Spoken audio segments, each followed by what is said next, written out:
Well, this lesson is going to start our introduction or reintroduction to logarithmic expressions. Some students don't like logarithms because they're different, they're kind of weird, and you had a bad experience last year with them. But my experience has shown that when you see these a second time, you start to get it. And they're really not so bad. Actually, I think they're kind of fun. So let's start off just with a basic question. If I have an exponential function, let's say y is equal to 2 to the x, and I want to find the inverse of that function. Well, in order to do that, I can't take the square root, I can't divide it by 2, I can't do anything like that. We have to come up with a function that represents the inverse of an exponential. And that is what the logarithm does.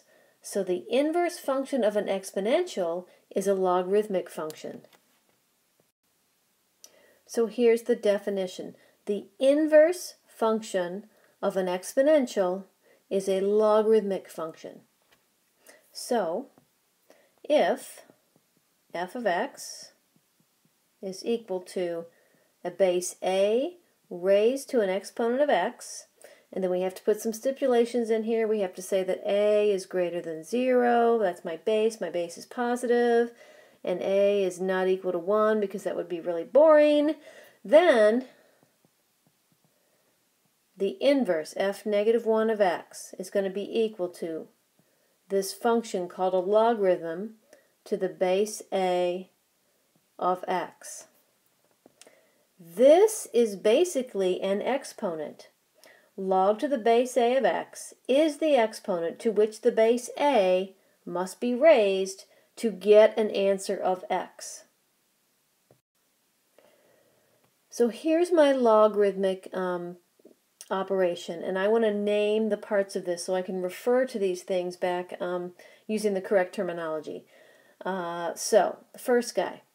This is always a subscript. Log represents logarithm, and the subscript a, that represents the base. And the base has the same meaning. The base is a value by which we raise an exponent to it. So that's the base. And then the y value over here, that is the exponent. So we're going to call that the exponent. Now, I believe in previous classes you might have called the x the answer, but the official term for that is called the argument, and so that's how I'm going to refer to that. That's the argument. And those are the three parts of the logarithmic operation. I can rewrite that since I have the base and the exponent and the argument, or what you call the answer. I can rewrite that in exponential form. And it's another true expression. I can say a to the exponent of y is equal to x. So we can write expressions, true statements, in logarithmic form or in exponential form. And if I just label these things again, a is still the base, y is still the exponent, and x is the argument, or the answer. So we'll spend a little bit of practice time in class converting or expressing logarithmic expressions in exponential form and in reverse again. So here's an example. Express in exponential form. Log to the base 10 of 0.1 is equal to negative 1. This is a true statement. There's no solving involved. All I want to do is rewrite that as an exponential form instead of a logarithmic form. My base is 10, and that's what I'm always going to ask you. What is the base? The base is 10.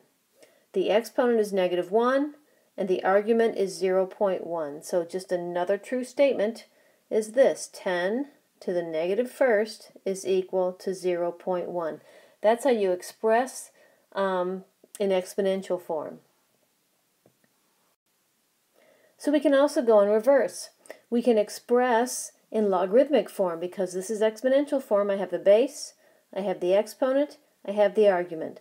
So all I want to do is rewrite that. It's going to be log to the base 4 of the argument 0.125, and that's going to be equal to negative 3/2. So you need to get really good at going from one form to the next and back again.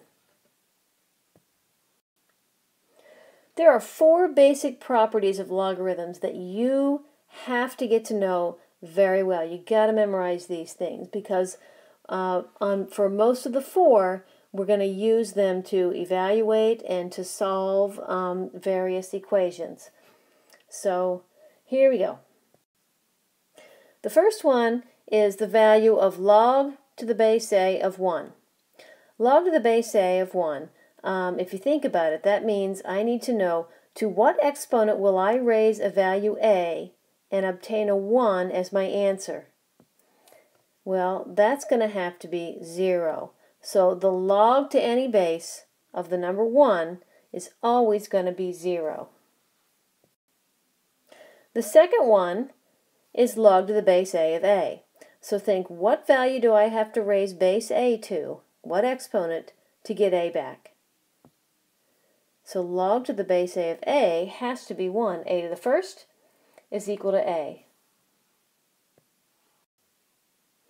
So if you know that log to the base a of a is 1, then log to the base a of a to the x is x. Because you have to think, well, if I'm going to convert this,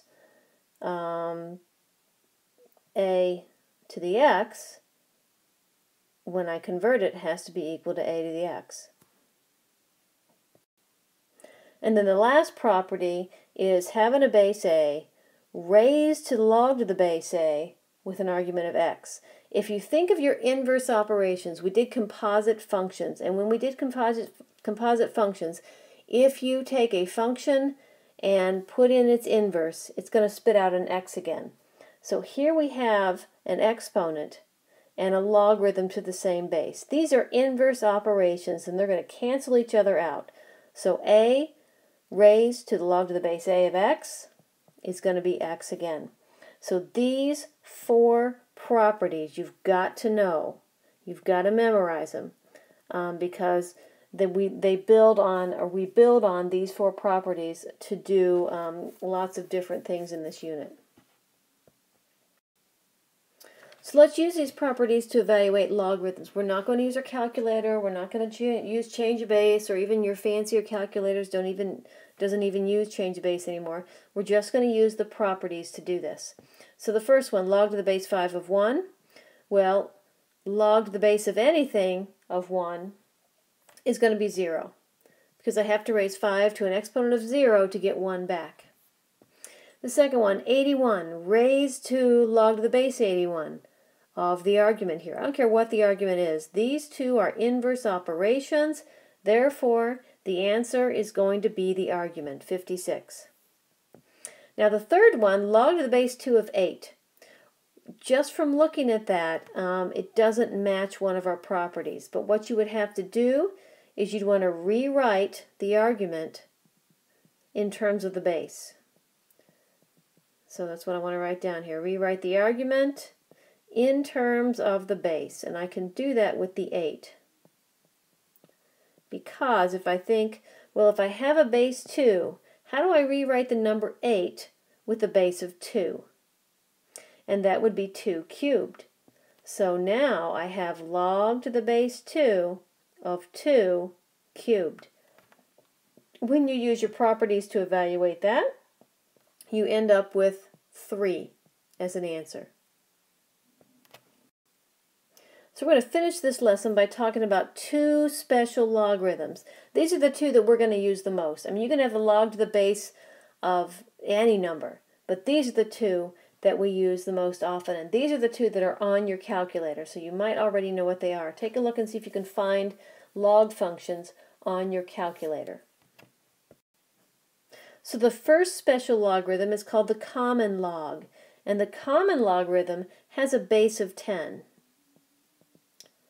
So we use it so often that we don't even write log to the base 10 anymore. So instead of seeing log to the base 10 of x, we just write log of x. So whenever you see a logarithm and you don't have a base, you have to assume it's log to the base 10. And if you look on your calculator, you will see log of x on there. The other special logarithm is called the natural log, and we use this more than even the common log because natural log shows up everywhere in math and science and all sorts of things. And we've talked about this number in the past, okay? This is the fancy number that shows up everywhere. So the natural logarithm has a base of e. E is a number, so the base of the natural logarithm is 2.71828, 1828, 459, 2356, etc., etc. And we represent that with an ln. ln stands for natural log. We don't write log e of x. It's just the natural log of x, and that you can also find on your calculator. It has a base of e. So our log properties, our properties of the common log and the natural log, are the same as before, but we're going to write them down anyway because you've got to know these, especially the natural log.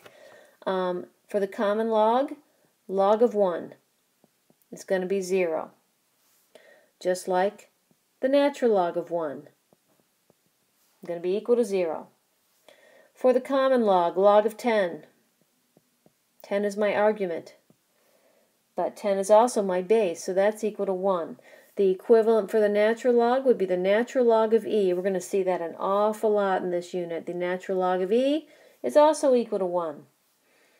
And then log of 10 raised to an exponent of x. Log of 10 to the x, that's equal to x. The equivalent for natural log would be natural log of e to the x. That's also equal to x.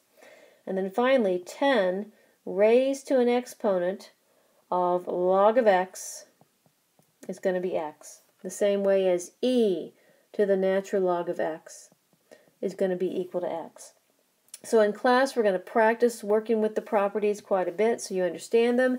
Get very familiar and comfortable with the natural log and e to the x, because that's going to show up a lot more often than the common log, and it's really important when we go to solve some specific problems in this unit.